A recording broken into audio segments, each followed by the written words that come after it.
Hi everyone, my name is Vina, aka Miss WC Reader, and welcome back to my channel, and welcome to my January monthly wrap-up.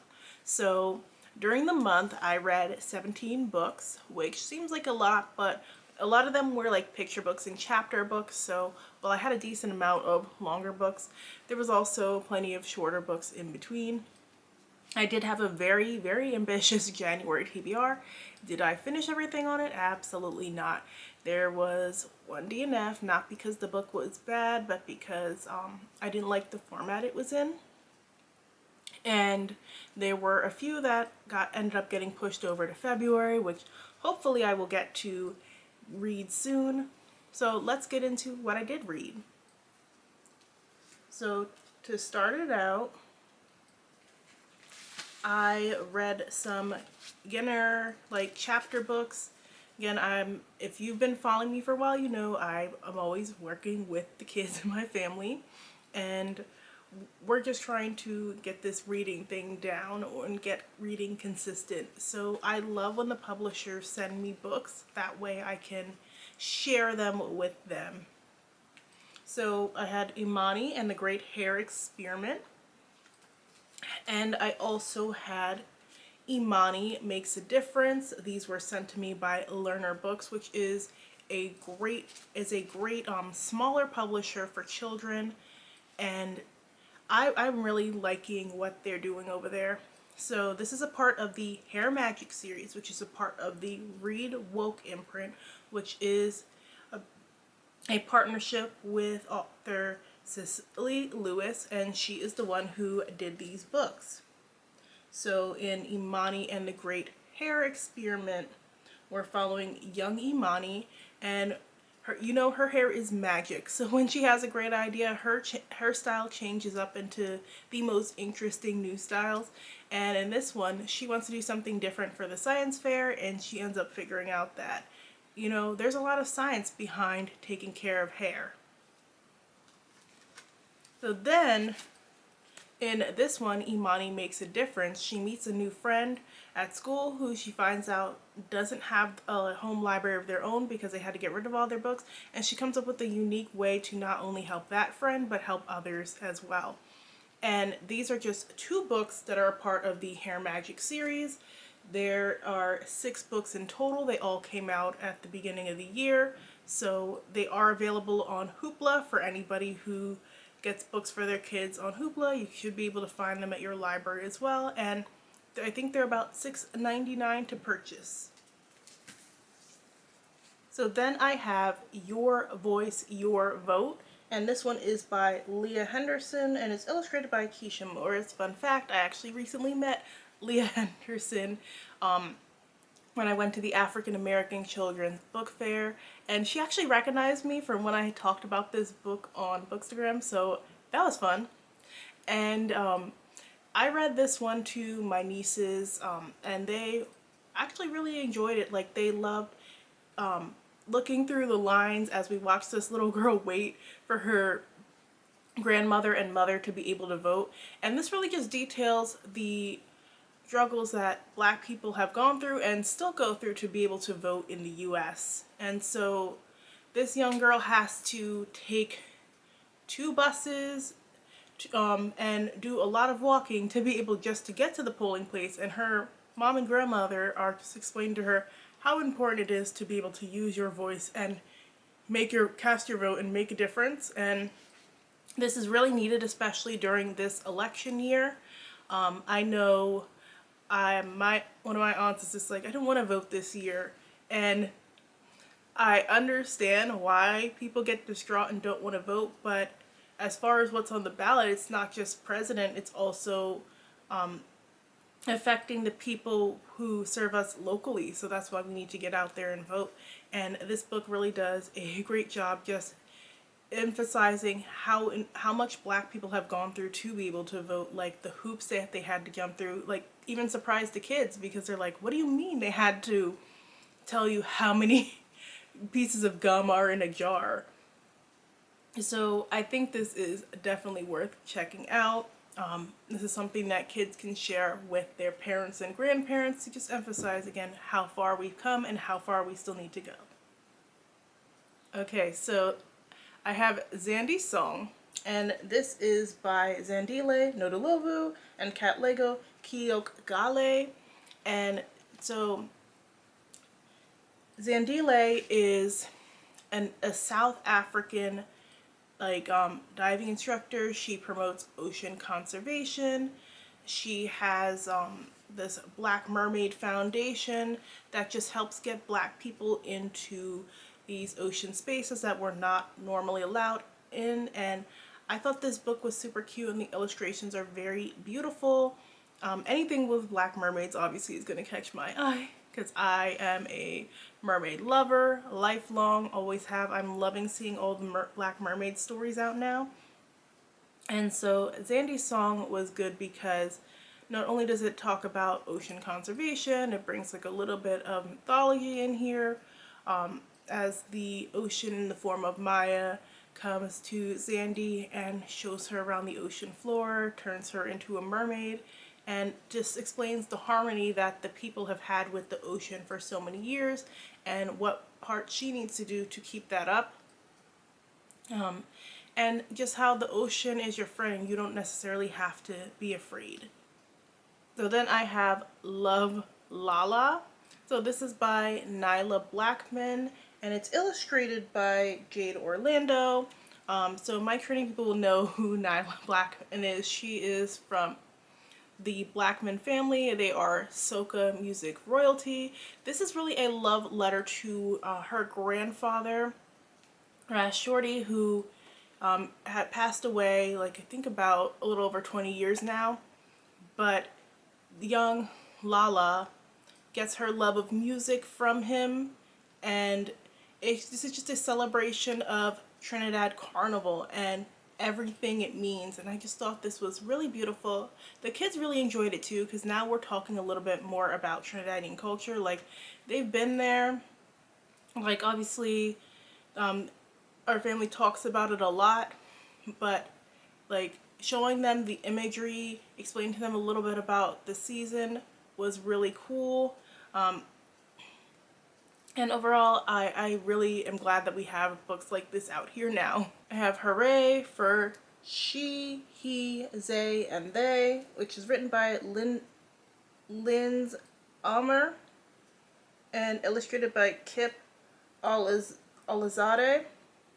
And they wrote this book just to explain pronouns and the importance of being able to identify the way you feel most comfortable. This actually introduced me to some new pronouns that I wasn't quite familiar with. So I learned a little bit something too. I think this is a great introduction for kids and just making them feel comfortable within themselves. So go ahead and check this one out. Last of the picture books is My Block Looks Like. And this is by Janelle Harper and illustrated by Frank Morrison. So I actually saw both of them at the African American Children's Book Fair as well, so that was pretty cool. Janelle actually sent me this signed copy of this book in a giveaway, and this is basically just a love letter to the Bronx and everything that bureau has to offer. And I think that those children really like it. I know I'm sending this one to my godson because his father is from the Bronx, and I think it'll be fun for him just to, tell his son a little bit about the Bronx, give him a little bit of an idea of what it looks like, because I think it's you're not going to fully obviously have the experience unless you've lived there, unless you spend time there. And I'm happy that the kids there can just understand how to have something to be proud of, where they come from, and see that there's just so much to offer, because I know a lot of people like to down the Bronx at times. So now that we're through the picture book portion, let's get into the middle grade. I read Drawing Dena. This is by Henna Khan, and this was a book about a young Pakistani girl and her mom has like this business where she sells traditional clothing, and she's pushing her mom to like speak up and not let the customers walk all over her by trying to barter prices and lowball her and have her do all these alterations and stuff last minute. And she's also kind of going back and forth with her mom just because like her mom and dad argue all the time, and she's like not sure what that means and where their relationship is headed. At the same time, she's experiencing a lot of anxiety and she's having trouble eating. She's not sure what these feelings are. And so I like how this book just really did a great job just approaching some very realistic topics for that age in a nice way. We didn't like shy away from anything. And so overall, this one was a really good story, and I definitely recommend that young children pick it up. It's also not too long because Anaconda specifically tries to do shorter, easy to read chapters, which shorter chapters are everything right now. And she also tries not to do too many pages. Oh, I forgot that I did have a chapter book that we read during the month as well. I read The Amazing Life of Azalea Lane by Nikki Shannon Smith, illustrated by Marie Lobo. So I actually read that to my young niece. We are trying to read books together every weekend when we can. And this was one that I picked up for her. It was about 100 or so pages, and it follows young Azalea Lane. She ends up going to the National Zoo. She has this special project she needs to do for extra credit at school, but she has to help her little sister find her missing toy. And it's a cute learning experience. It even shows you how to make a diorama. We got to talk about the zoo and the animals. Since I went to the National Zoo, I was able to share with my niece those pictures and explain to her a little bit more about the zoo. And we're just really working on critical thinking. So it was nice to see Azalea put her critical thinking skills to use in this one. So I read a middle grade Riley Man on the Company of Monsters by Shannon Smart, and honestly I don't think Shannon Smart is the author for me. I tried reading Rich is Steeped in Gold. I still kind of want to read that again just to because I have the audiobook and I don't want to feel like I wasted an Audible credit on that. But this is a middle grade about a young boy named Riley who discovers that his father is the Bogeyman, which is this being from Jamaican mythology, but I don't feel like we really dove into Jamaican mythology as well as we could. It just kind of felt like general mythology and like they were using the Bogeyman name only.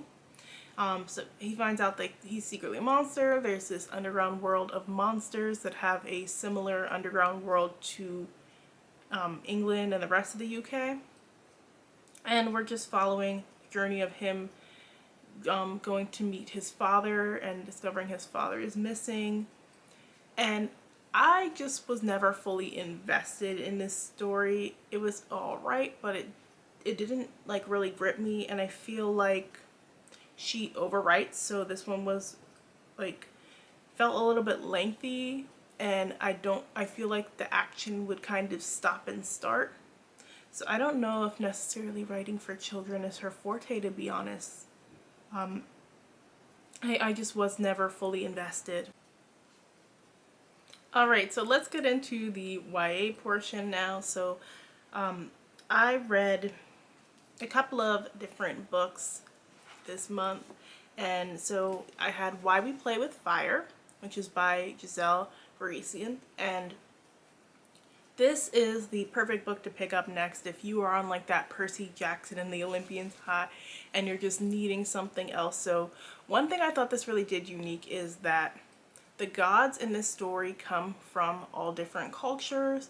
So because there's a diverse cast of characters from different backgrounds, we have gods who are coming from China, we have gods who are coming from Africa, we just see, like, we have Norse gods, we have Greek gods, so it's not just one set of gods like these types of fantasies usually are.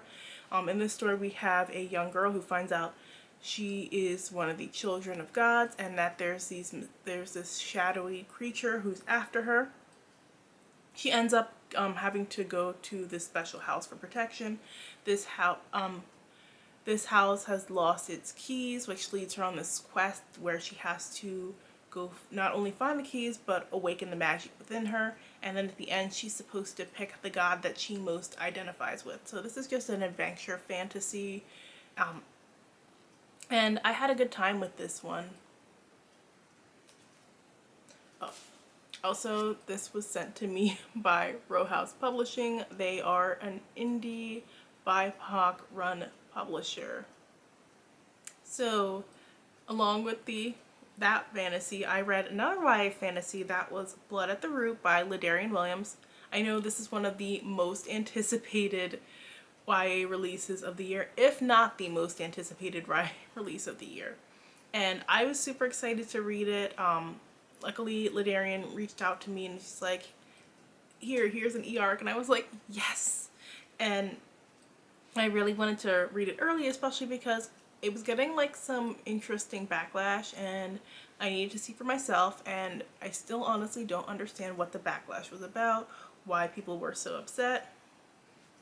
But I definitely recommend reading it for yourself and not letting like other people influence you if you're interested in it, because for one, the language is different than what a lot of people are used to. A lot of people say they want more authentic Black stories, but then when we have books like this which heavily feature AAVE or might showcase like different ideas that people haven't necessarily thought about, or may confront stereotypes, it's a problem. So this is also specifically written from like the Black boys' perspective, which is one that we don't always get in YA, and even if we do get it, it's often Black boys written by women, and women just cannot fully capture the voice of a boy. We don't think like them. So, and we often present like these idealized versions of like boys and men in our stories. So I like that this, like, they talked like boys talk at that age. So if you have a problem with that, the book's not for you. It's for young Black boys. So in Blood at the Root, we follow a young boy named Malik. He is 17. He has recently been emancipated. He goes to collect his former foster brother, and he's just like, we're gonna leave from Alabama to California, start a brand new life.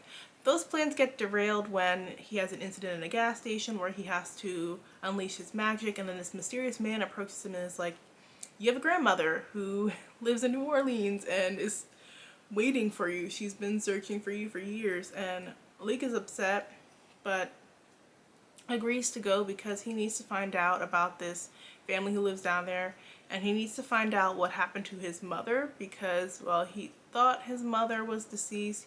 He's starting to not fully believe that his mother was deceased, and so goes down to New Orleans, meets his grandmother, finds out he comes from this long, like, magical legacy, and then he needs to learn how to use his powers correctly because he's never had that proper training. So his grandmother says there is this magical HBCU, pushes to get him into this magical HBCU where he can learn about his powers. So he's like kind of taking like summer sessions there, and they have like specific like Black history classes that are tailored, that also show them like magic throughout history. I thought it was really cool. The magic system in here is a blend of different diasporic magic, so I thought that was pretty interesting as well.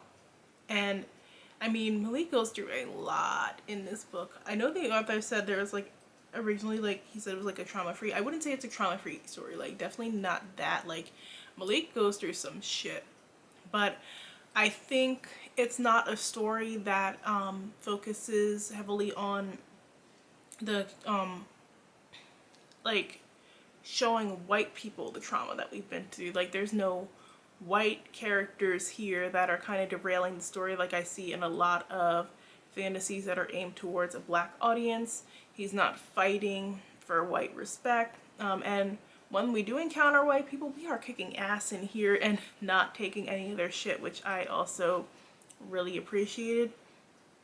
And overall, I'm interested in seeing where this book goes next, because the way that it ends leaves a lot to be resolved in book 2, and this is supposed to be a trilogy. But I'm liking the world that's built and the unique, and how he kind of set up the college and the different relationships throughout. And there was a little bit of insta love in here. There's usually a lot of insta love in every YA fantasy, so that didn't bug me as much. There was some like millennial references here and there that I feel like could go, but there was also like some very unique things that he did that I really appreciated. So I read Fake Famous by Dena L. Davis, and I have been reading all of Dena L. Davis's books. I knew her as an actress well before she wrote a book.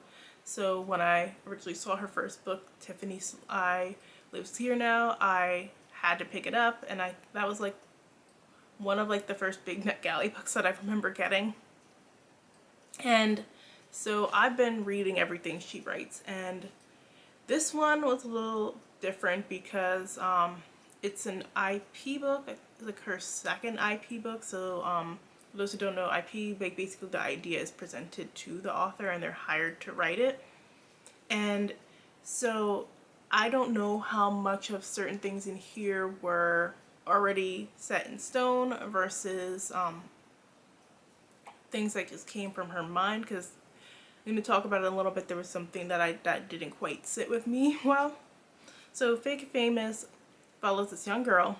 She lives on her family's farm in Iowa, and basically she does this video where she ends up sliding into the mud, and she's like laughing, and she's just singing this song by one of her favorite artists who people constantly tell her she looks a little bit like. This song goes viral, like, because people think that it is that artist in the video, and then this artist ends up coming down to her family farm and is just like, hey, would you like to be my stand-in for a week? I will pay you a lot of money while I'm off doing my own thing on this special mission. And so she agrees because her family really needs the money because their farm hasn't been doing as well as it used to before. She gets the complete makeover to look enough like this girl who has also ironically dyed her hair red like her. And so she gets that makeover. She gets to go be flown out, and she's going to live her life for a week. And then she realizes like this girl is not exactly who she thought she was. Like, there's so much of her life that's a facade, and she gets a taste of that stardom, and she's trying to figure out what her dreams are outside of the farm life. Now, I was really enjoying it for the most part. It's definitely like on the younger appealing YA. I thought with the ending specifically, we could have gone in a different direction, just because I wasn't fully buying that, like, this turned into suddenly wanting to be like a singer and pursue an entertainment career, and I feel like that was just a little bit predictable and we could have switched it up and did something different.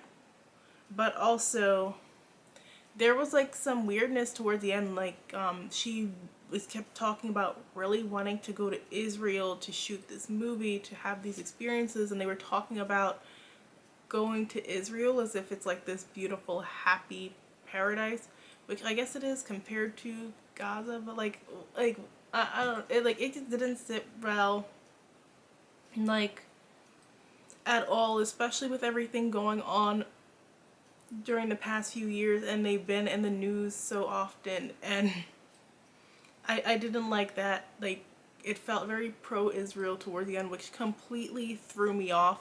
I don't know if that I'm going to like 1 star the book, but I had to definitely knock some stars off, like, for that, and just like the the way we kind of like fizzled out towards the end, just like it didn't click with me. But overall, I would still read Dana L. Davis. I would love to ask her what she was thinking about when she decided to include all that Israel stuff. That was really weird. I have Out of Body. This is by Nia Davenport, aka Annie Davenport. So I was interested in just seeing how she approached YA, because I know like she is a huge YA fan, and this is not fantasy, this is a thriller, so it's a completely different type of vibe from her the Blood Trial series. And I really appreciated how fast paced this was, but I think it might have been just like a little bit too fast paced. So we just almost immediately go into the body swapping element of this, and I felt like we need to get to know the girls a little bit longer. So it took me a long time to really get into the main character in this story, just because I'm like, I don't know enough about her to fully care. So we're following this girl named Megan. She has this friend named Elsie she's inseparable with. They've been doing everything together for like the last 3 months. They go to a party. Elsie convinces her to take some Molly. She wakes up feeling very weird and not herself, and sees that Elsie is nowhere to be found. She ends up making it home, and then when she gets home, she sees like herself standing with her parents, and everybody's calling her Elsie, and they're telling her to get the fuck out. And she's like, what? And then she realizes that she and Elsie have somehow switched bodies. And at first she's like, oh my gosh, like I have to get back. You know, she's probably scared too and confused and wondering what's going on. Then she realizes that, you know, Elsie actually seems to know what's going on and doesn't care, and somehow orchestrated this whole thing. In the meantime, she gets picked up by the police because they're telling her she's this missing girl named Jade. And so when she gets to Jade's hometown, which is a few like hours away, then she finds out that Jade also had a friend named Elsie who had her acting very weird. And it seems like Elsie switched bodies with Jade and then switched bodies with her. So she needs to find what happened to Jade, because she's still in Elsie's body, and she needs to find a way to get back to Elsie and get her body back. So it took a while for me to get into it, but overall it was a good thriller. I wanted a little bit more on the character side.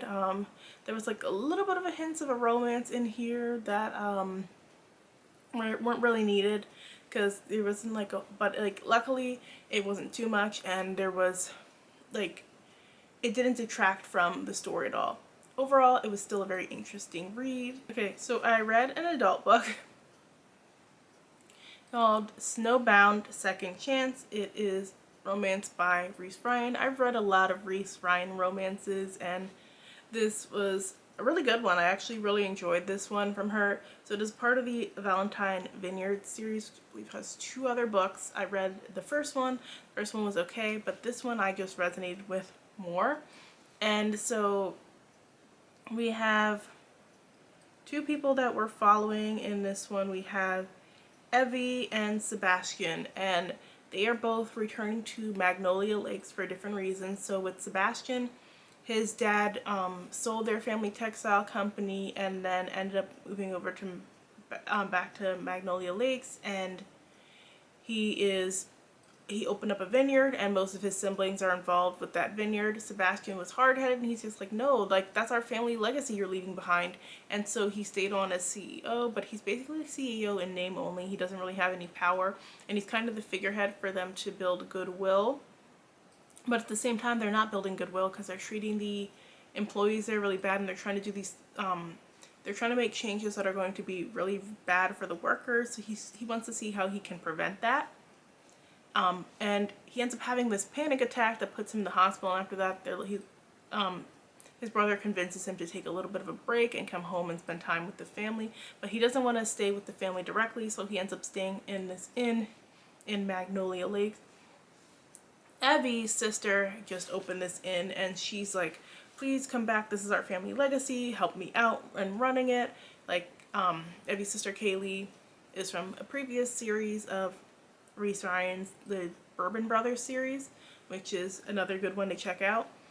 And I can't remember if that's the one she won the Rita the Vivian Award, well, the RWA award. But anyway, I like Kaylee is like, come back and stay and help me run this. You're not doing anything really in your life right now. Because Evie moved to Los Angeles to become an actress, and it didn't quite pan out for her. She didn't get those big roles of her dreams, and right now she's working as a personal assistant because she was hoping this producer was going to help her get in behind the scenes, and he's not fulfilling his promise. So she's like, fuck it. She quits and decides to come back for a little bit, but she's not fully committed to staying. And so she's helping run the inn for its grand opening.